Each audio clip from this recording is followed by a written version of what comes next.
Office नहीं जाना है क्या? अरे कब तक हिम्मत की मौत का मातम मनाते रहोगे?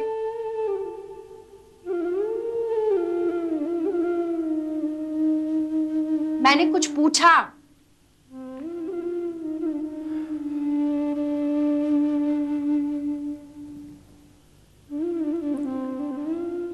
क्या करूं सुधा, मैं मेरा किसी काम में मन ही नहीं लगता है। काम में मन नहीं लगाओगे तो हमारा गुजारा कैसे होगा? वैसे भी 1 महीने से छुट्टी लेकर बैठे हो, इस महीने की पूरी तनख्वाह भी नहीं मिलने वाली। कमाल की बात कर रही हो, मेरे भाई की मौत हो गई और तुम एक तनख्वाह की सोच रही हो?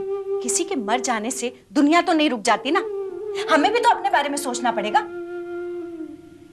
मुझे लगता है कि तुम मेरी स्थिति का अंदाजा नहीं लगा सकती।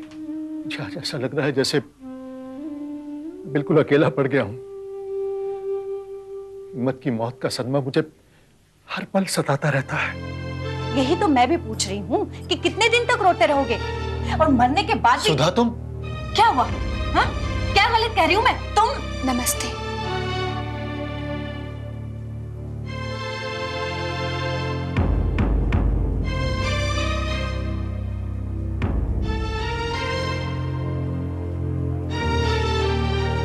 जी, मैं पुष्पा हूँ, रोहित रस्तोगी की सेक्रेटरी।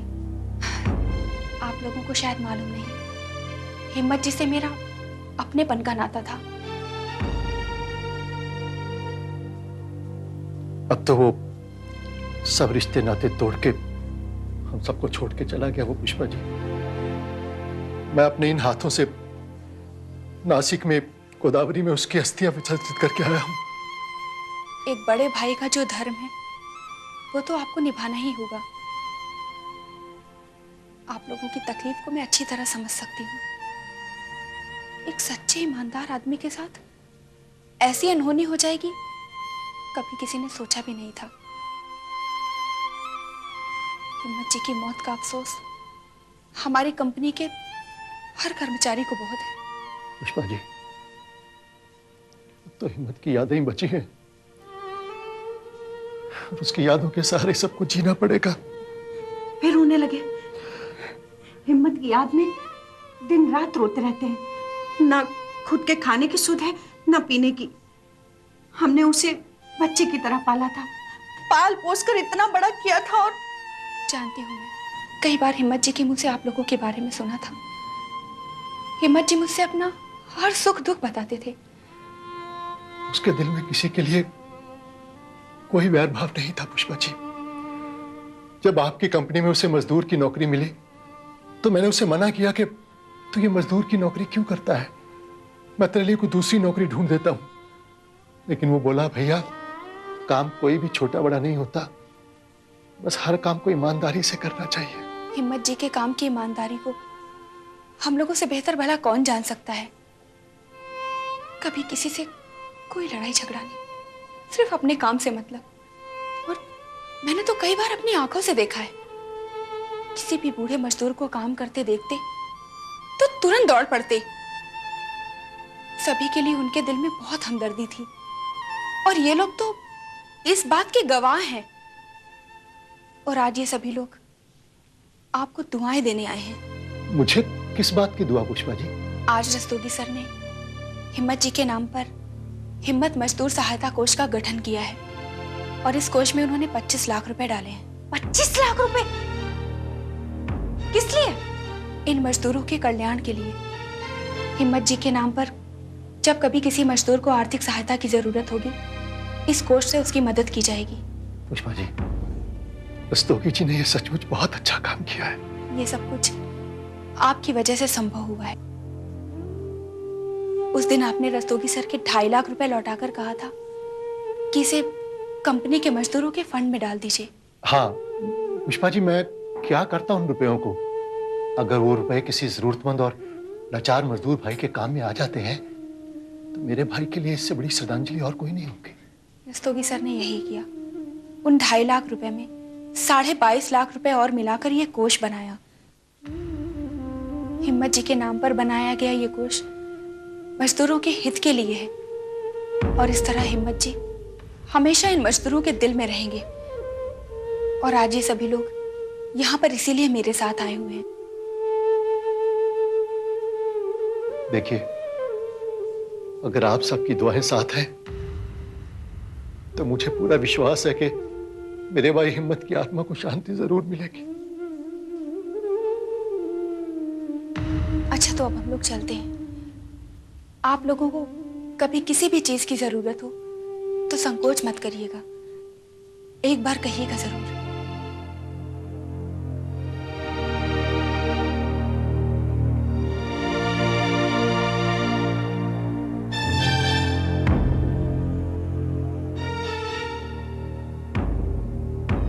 तुम्हारा भाई तो मरकर अमर हो गया, क्यों, है ना? सुधा, रस्तोगी जी ने हिम्मत की याद में बहुत नेक काम किया है। उस नेकी से हमें क्या फायदा मिला? हम तो गाल पीटते रह गए ना। उन 25 लाख रुपयों में से एक फूटी कौड़ी नहीं मिली हमें। हमें रुपया चाहिए भी नहीं सुधा। हाँ हाँ, तुम्हें क्यों रुपया चाहिए होगा? तुम तो राजा हरिश्चंद्र हो ना। रस्तोगी साहब खुद 2.5 लाख रुपए का चेक लेकर हमारे घर आए थे, तुमने मना कर दिया। मैंने छुपा कर रखा तो वो भी तुमने उसे निकाल कर वापस दे दिया। जब हिम्मत ही नहीं रहा तो उन पैसों का हम क्या करते? तुमने वो कहावत सुनी है, जिंदा हाथी लाख का, मर गया तो 1.25 लाख का। मतलब ये कि कहावत को इस तरह से समझो, वो हाथी, मेरा मतलब हिम्मत, जब जिंदा था तो एक धेले का नहीं था, मर गया तो 2.5 लाख खुद चलकर हमारे घर आए। तुमने उसे भी गवा दिया, आई हुई लक्ष्मी को ठोकर मार दी। सुधा, मैं तुम्हें पहले भी बता चुका हूँ कि मैं अपने मरे हुए भाई का सौदा नहीं कर सकता। ये बात तुम्हें अच्छी तरह से समझ लेनी चाहिए। इसमें सौदे की क्या बात है? अरे वो खुद चेक लेकर हमारे घर आए थे तो तुम उसे हिम्मत का खर्चा मानकर रख लेते। अच्छा, कैसा खर्चा? क्यों, हिम्मत के ऊपर हमारा कोई खर्चा नहीं हुआ? अरे उसे पाल पोस कर इतना बड़ा किया तो उसमें खर्चा नहीं था, उसके क्रियाक्रम में खर्चा नहीं आया। 2.5 लाख रुपए रख लेते तो हमारा खर्चा तो निकल जाता। सुधा, मैं इतना लाचार नहीं हो गया हूँ कि अपने भाई के क्रियाक्रम के लिए लोगों के आगे हाथ फैलाऊं। इसमें हाथ फैलाने की क्या जरूरत है? अरे जो फायदा हमें होना था अब वो मजदूरों को होगा। तो अच्छा हुआ ना, जिसकी किस्मत में था उसे मिल गया। तुमने देखा नहीं वो मजदूर लोग हमें कैसे दुआएं दे रहे थे?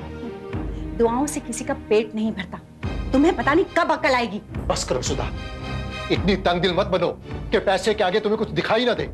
और इस मामले में मैं तुमसे और बहस नहीं करना चाहता। तो ठीक है, बैठे रहो यूं ही तसुए बहाते हुए। अरे हिम्मत जब तक जिंदा था तो 10 रुपए तक कमा कर नहीं दिए, मरने के बाद कुछ पैसे हाथ आ रहे थे तो वो भी तुमने गंवा दिए। अब बैठे रहो यूं ही अकेले अपने भाई की तस्वीर की आरती उतारते हुए।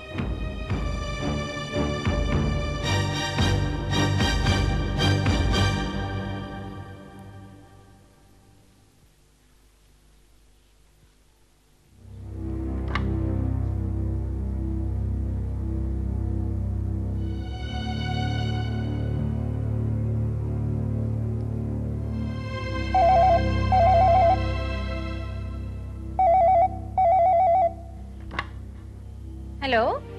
महिला नवजीवन आश्रम। जी हाँ, क्या मैं सरला जी से बात कर सकता बोल रही हूँ। आप कौन? हूँ? नमस्ते सरला जी, मैं रोहित रस्तोगी बोल रहा हूँ। नमस्ते रोहित जी, कहिए कैसे फोन किया? सरला जी, मैं आपसे मिलना चाहता हूँ। मुझे आपसे कुछ जरूरी बातें करनी है। ठीक है, तो आप आश्रम में आ जाइए। लेकिन सरला जी, आश्रम में आके बातें करना ठीक नहीं होगा। तो मैं ऐसा करती हूँ, मैं आपके ऑफिस में आ जाती हूँ। आश्रम के काम के लिए मैं उसी ओर जाने वाली थी।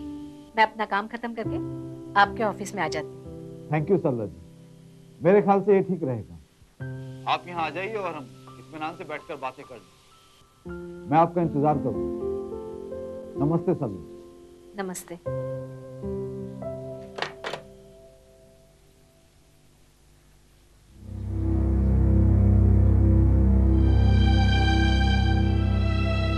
नमस्ते।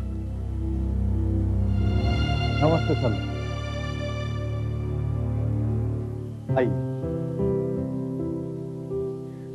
आइए, बैठिए।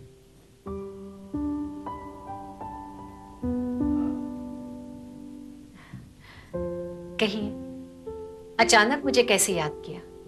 सरला जी, एक आप ही हैं जो कुंती की जिद से पूरी तरह से वाकिफ हैं। घर छोड़ने के बाद आज तक कुंती आप ही के साथ आश्रम में रही। कुंती को मैं अपनी बेटी की तरह प्यार करती हूँ। मैंने हमेशा उसकी भलाई चाहिए। इसमें कोई शक नहीं। अगर कुंती आपके साथ आश्रम में नहीं होती तो आज उसकी जिंदगी की तस्वीर कुछ अलग ही है। मैंने भगवान से हमेशा यही प्रार्थना की है कि आश्रम से निकलने के बाद कुंती को एक नई जिंदगी मिले। उसकी इस वीरान जिंदगी में उसे किसी का सहारा मिले। और मुझे खुशी है कि आप जैसा जीवन साथी उसे मिलने जा रहा है। हाँ चलो, लेकिन कुंती की खुशी शादी से ज्यादा बेटे को पाने की है। ये बात आप अच्छी तरह से जानती हैं। उसने तो कभी चाहा ही नहीं कि उसका बेटा उससे दूर हो। लेकिन उसके बेटे को उससे दूर किया गया। इसमें उसकी भलाई थी, क्योंकि एक कुंवारी माँ अपने बच्चे को सीने से लगाए कहाँ कहाँ भटकती। देखिए सरला जी, मैं ये तो नहीं कहूंगा कि आपने जो कुछ भी किया गलत किया, लेकिन कुंती तो यही मानती है। वो एक माँ है सरला जी, और एक माँ से उसके बच्चे को उसकी मर्जी के बिना गोद दिया गया, तो इस बात को कैसे सही माने? आप माँ की भावना को समझे सरला। मैंने भी किसी गलत भावना से गोद नहीं दिया था। मैंने भी यही चाहा था कि कुंती से बच्चा दूर होने के बाद वो एक नई जिंदगी बसा सकेगी। अब तो कुंती एक नई जिंदगी बसाने जा रही है। ऐसे में अगर उसका बच्चा वापस मिल जाए तो आपको कोई एतराज नहीं होना चाहिए। मैंने इसी सिलसिले में आपको यहाँ बुलाया। कौन है जो कुंती के बेटे को वापस लाने जा रहा है? आप? मैं नहीं, पुष्पा का पति मन।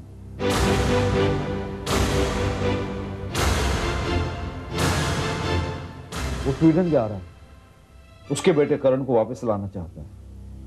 वैसे ये बात आपको कुंती ने बताई होगी? नहीं, वो तो यही मानती है कि मैं उसके बच्चे की दुश्मन हूं। आपके लिए यही मौका है कि आप कुंती के बेटे करण को वापस दिलाने में मदद करें। इससे कुंती के दिल में आपके लिए श्रद्धा बढ़ जाएगी। लेकिन ये कैसे संभव है? सरला जी, ये संभव हो सकता है यदि आप हमें उसके बेटे का पता बता दें। अब तो मैं भी उस बच्चे को पिता का नाम देने को तैयार हूं। अब तो आपको कोई मुश्किल नहीं होगी। आपको लगता है कि पुष्पा का पति मन स्वीडन जाकर कुंती के बेटे को वापस लाएगा? मुझे उस पर पूरा भरोसा है। मैंने उससे बात करके पूरा इत्मीनान कर लिया। मुझे पूरी उम्मीद है। उम्मीद जताना और उम्मीद को पूरा करना दो अलग बातें हैं। आपको मन पर किसी तरह का डाउट है?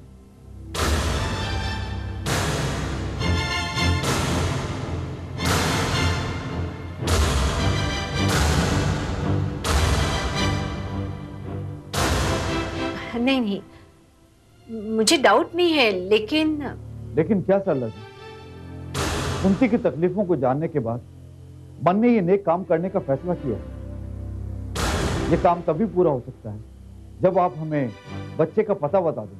कुंती ने मुझसे पता जानने की कई बार कोशिश की, बहुत रोई, गिड़गिड़ाई, लेकिन आज तक मैंने उससे पता नहीं बताया। अब हालात वो नहीं रहे। मैं कुंती का होने वाला पति आपके आगे हाथ जोड़कर स्वीडन का पता मांगता हूं। आप मुझे मजबूर ना करें। मैं आपको मजबूर नहीं कर रहा हूं, मैं तो आपसे रिक्वेस्ट कर रहा हूं। और मैं इस बात का वादा कुंती से भी कर चुका हूं। प्लीज, अब तो मैं और मेरी माँ उस बच्चे को भी स्वीकार करने को तैयार है। अब तो आपको कोई मुश्किल नहीं होनी चाहिए। आपने तो मुझे बहुत बड़े धर्म संकट में डाल दिया। सरला जी, अगर आप कुंती को खुश देखना चाहती हैं तो कुंती के लिए इससे बड़ी खुशी की बात और कोई नहीं है। आप यूं समझ लीजिए कि कुंती की शादी में आपकी ओर से यह सौगात एक उपहार होगा। मैं आपको पता बता तो दूं, लेकिन इससे पहले मैं आपको एक हकीकत बताना चाहती हूँ। सर, कि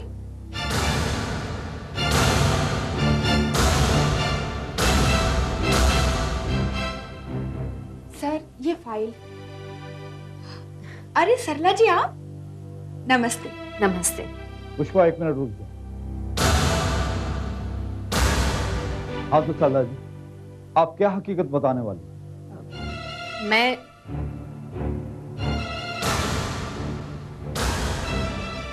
सरला जी, ये पुष्पा है, इसे हमारी सारी बातें मालूम है। आप इसके सामने निसंकोच बात बता सकती हैं। अगर कोई ऐसी बात है तो मैं चली जाती हूँ। नहीं नहीं, ऐसी कोई बात नहीं है। तो बताइए ना, आप किस हकीकत की बात कर रही हैं? मैं इस हकीकत की बात कर रही थी कि जो लोग कर्ण को गोद लेकर गए हैं वो 5 साल से उसे अपना मानकर पाल रहे हैं। ऐसे में उनसे बच्चा वापस लाया गया तो वो माँ कैसे रह पाएगी? सरला जी, अपने बच्चे के बिना कुंती की तड़प भी कुछ कम नहीं है। कुंती इतने सालों से अपने बच्चे के बिना रह तो रही है ना, लेकिन वो माँ जो 6 महीने से लेके आज तक जिस बच्चे को उसने पाल पोस के बड़ा किया, क्या उससे बच्चा अलग करना ठीक रहेगा? नहीं, मेरे ख्याल से ये ठीक नहीं होगा। लेकिन सरला जी। रोहित जी, थोड़ी देर के लिए हम माँ के बारे में ना भी सोचें।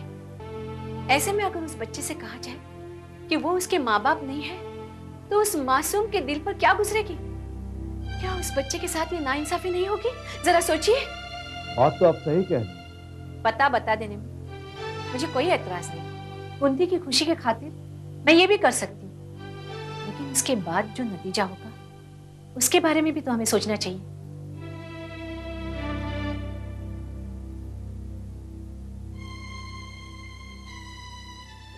भावनाओं में बहकर हम कोई गलत फैसला ना कर बैठे, इसलिए हमें इस पर बहुत सोच विचार करने की जरूरत है।